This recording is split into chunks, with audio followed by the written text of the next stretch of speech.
Over the weekend, it was such a sweet time. I was asked to speak at a ladies' tea. Yeah, I knew that was coming, and Yes. it went well. I think so. For things like that, I always ask the Lord, what do you want to talk about? What do you want to talk about? I can just show up, and it doesn't matter what I have to say. It only matters really what the Lord wants to share, because Yeah. it's encouragement. It's His word. It's His life, right? He gives me these days. So I want to make sure that we're talking about something that's going to speak to someone else. Sure. And that was my prayer. Lord, if there's one person out of how many ever, if there's one person that resonates, I'll know that I heard you, like I did what you asked. Yeah. Do you know what I mean? Like it was the topic that the topic was about breathing and Okay. breath. And I just remember how the first time somebody told me that was Phil Herndon. And I said, that's the dumbest thing I've ever heard. Right. It's stupid and it won't work. And Surprise, surprise. yes, how many years later, Mhm. now I can tell other people it really does work. Breathe. Breathe in Yes. for 4, hold for 4, exhale for 4. And you have to count it. You can't just go, Right. okay, That I was think that's about 4. yeah. Yeah, no, you have to count it. So we were talking about that. But in that story, I shared about my daddy. Okay.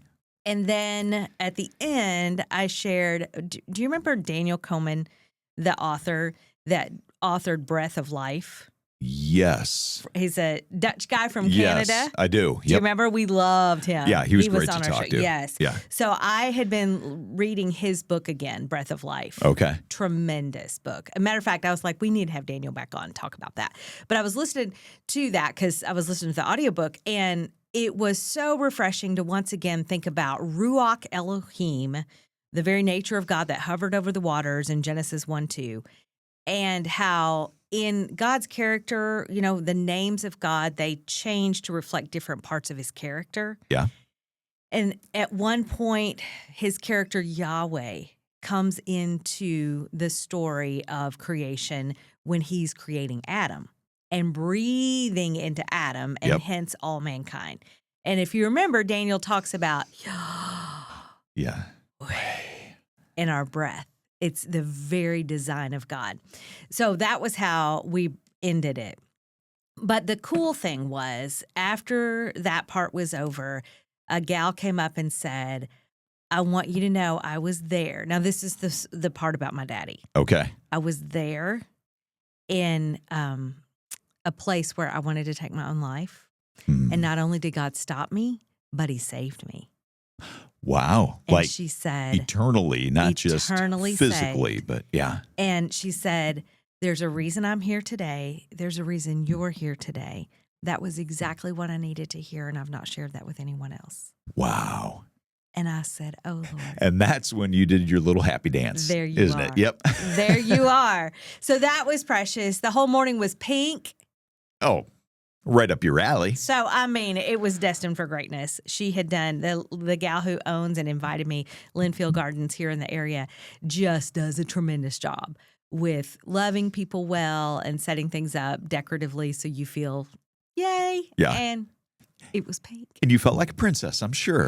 It was so great. All right. So, a woman's tea. Yes. For all of us guys who are like, that sounds like a great thing for somebody else to go to. Oh, yeah. Right. You spoke, but what else happens? So you drink tea and you just listen to a speaker? What Or do is you there do? more to it than that? There was more to it than that. You get there and there's like, she had mocktails for everybody and coffee, and everything was in, this, I love this, real cups. Oh. Like real glass And cups. so your pinky went up and you I don't were. know if it did. I do know I took a photo of like the coffee pot with the real glass cups because I was so excited about that, and tried to take pictures of how it was a barn. It's a horse barn. Okay. Revamped, gravel floor. Yeah. But there was an area rug down where we stood to speak. And so, yes, you visit, and, a lot of people came with friends or family members, and they, and then we had the speaker. Well, she addresses, here's who we are Yeah. at Linfield Gardens. She introduced me. I shared my little time. And then we ate lunch, which was this beautiful box lunch, followed by a dessert buffet Oh, and a candy buffet, Okay. which was super fun. You could make things to take home. Yeah. And then she, this year, had people, everybody at their place had either a teacup or a teapot. Do not glaze over and go to sleep on me. Oh, you, Male, you asked. Yep. And then we planted succulents in them. You know what succulents are? Enlighten me. Tiny little plants that supposedly you can't kill, but I've managed to kill several. Okay. But I've done better in the last couple of years, so I have hope for these. We had a teapot, and then Hannah because Hannah, my baby, youngest, went with me. Hannah put hers in her teacup, and so now we have 2 little succulents.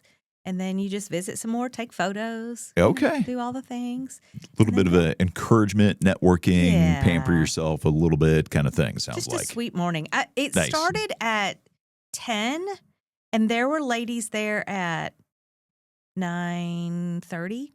Wow. Because I got there at 9:30, and there Yeah. were people in front of me. All right. I was really impressed. Hey, if you beat the speaker, you know they're excited. It's just Yeah. a sweet morning. Yeah. It really, really is. No, that's very cool. So I could imagine you up there doing that talk, but is there a reason? Like when you're asking the Lord, what would you have me say? What would you have me share? How did you get to breath? But it was because the story, there's so much of that story. You can imagine, like, if it's one of your parents, it goes way back to when I was born in 19. But the story that starts kind of the breath part of it is 2017. And as I prayed and thought through how I thought that was so dumb to breathe like that, Yeah. I thought, okay, but what got you to the point where you needed to hear that breath was very important? And then what has the Lord taught you since 2020 forward? So now that we're in 2025, now breath is really important to you, and you see it as God's design. And that was one thing Phil said, because I kept pushing back. It wasn't just the first time that I told him that it was dumb, but I said again, I still want you to know I think that's really dumb.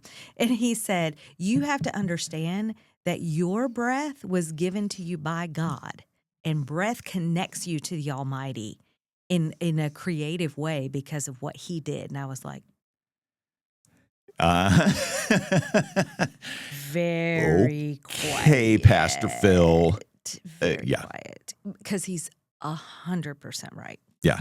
And so as you began to practice what Phil was encouraging you to do, and as you began to breathe, and I'm assuming, you did the 4-4-4 as one of those breaths. Yep. And, I know that there are many other breathing patterns Sure. that sometimes we're encouraged to try in those moments. As you began to actually do the practice of breath control and breathing in these certain ways, what did you learn? I learned that it does work and that you do have to practice it. You have to count. I also have learned that if it doesn't work on the first couple of times, perseverance is really key.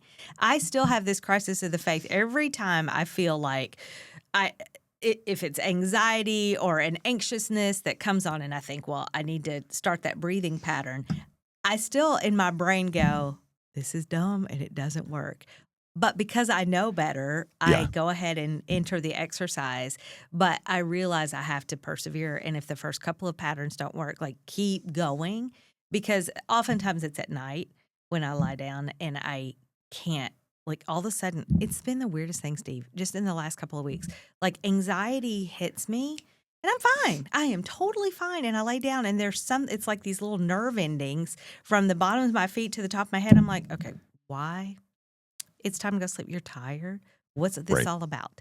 And so that's when I am reminded, I know it's by the Lord, to just breathe and think about him, sing my song as I go to sleep, and trust the process of what he's given me to do.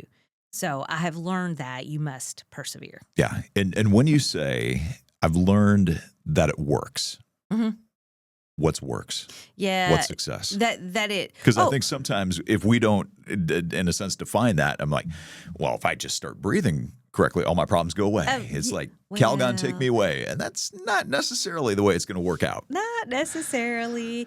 So if it's at night, then my goal is just sleep. Yeah. Like I can't solve the world's problems. We're done for the day. The Lord has it anywho. So let's just try to give it to Him while we close our eyes. And the process and the success is I'm asleep. Yeah.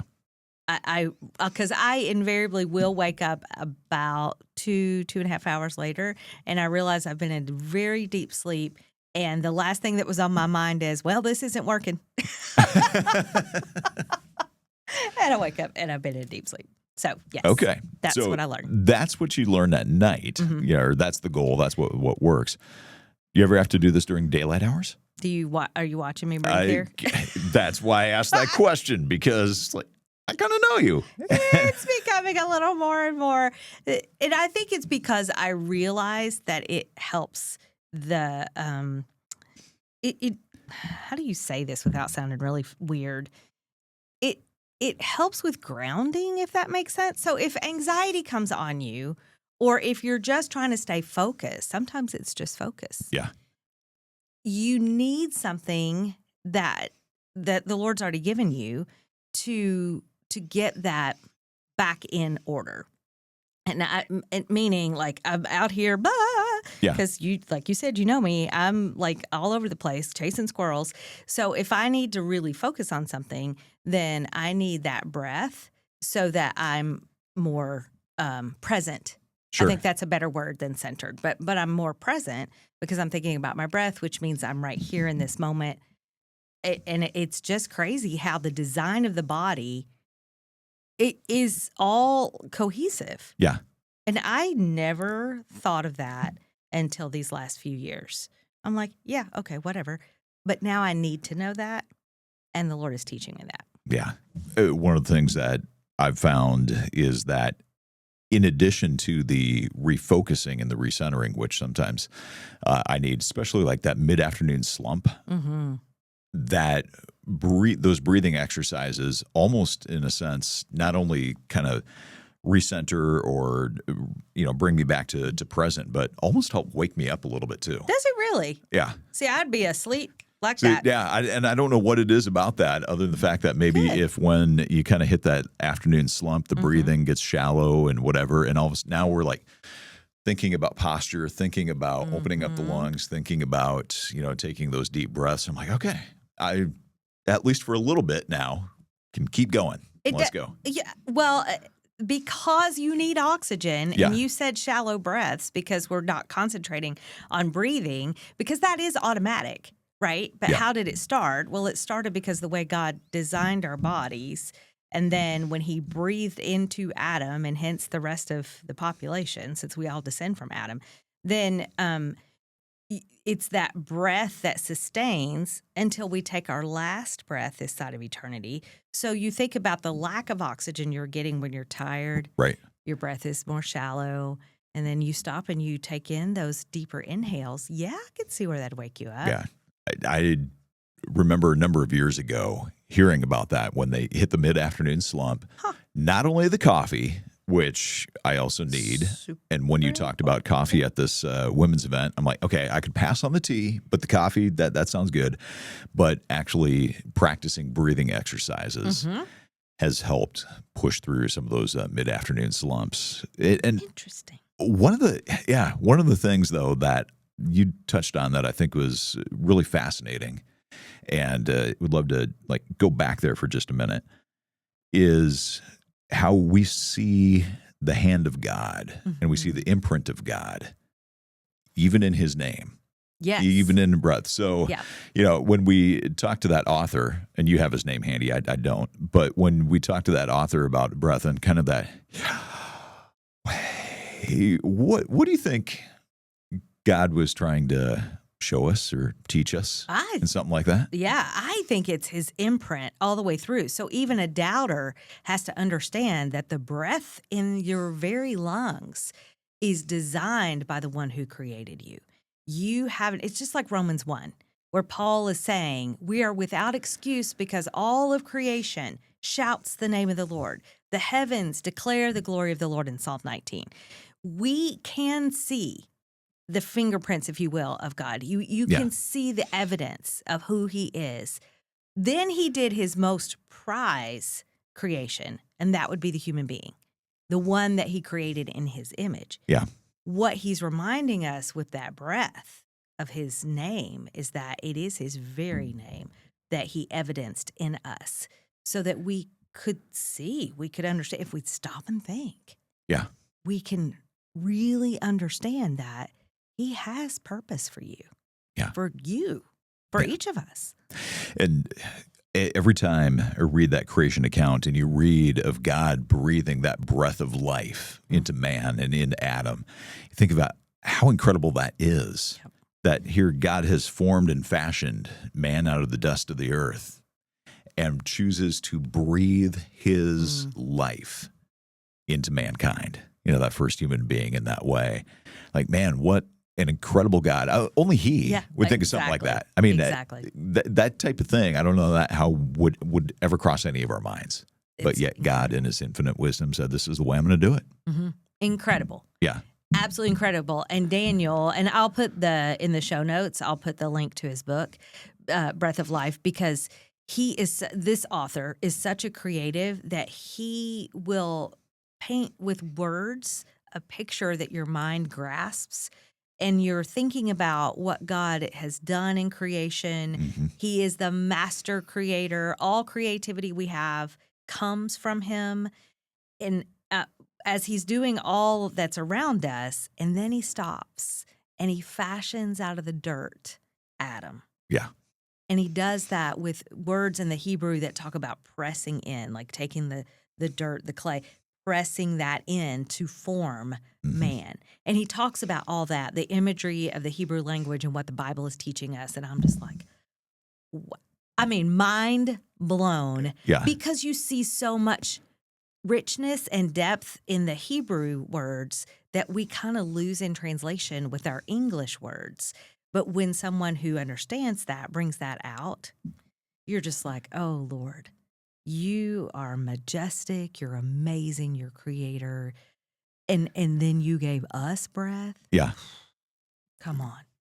Gives us breath, gives you breath. And with that, you have the opportunity to go and speak to this group of women, encourage them, remind them of truth, and to get the kind of feedback that you did, especially from that one lady who was there. Such a cool thing that God not only, in a sense, gives you the message that he would have you share, but then confirms that and says, yeah, no, this was what I wanted you to do. And look, yes, I used you, Don, to touch that woman's life in that way. Oh, glory to his name. And I love that, because then it makes you know, like, this vessel made herself available to the Lord, not because of what I've done, but because of what he's done. Yeah. And then you listen and you walk in that. And another friend, someone who knows me well, she called later that night. She was there. Yeah. And she said, you're not going to believe this, but another friend is in from out of state who I also know. And we were talking about the breath of God. And she was saying, it's like saying his name. And I go, yeah, and you need to read this book. So I sent her I don't think I sent her the link, but I gave her the name of it and just said, it so inspires you to know how much he loves you when you think about the creative process that he personally did at creation. Yeah. He shows us that way.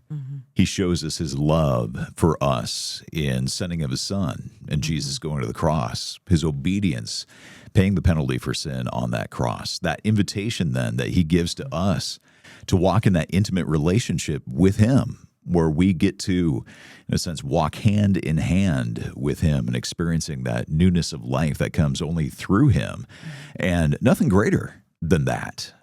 We would love for you, if you don't know God in this personal and intimate way, for that to change today. and a few different ways that you can find out more. First, come to our website. It's donandsteveplus.com. We've got a link and more information there.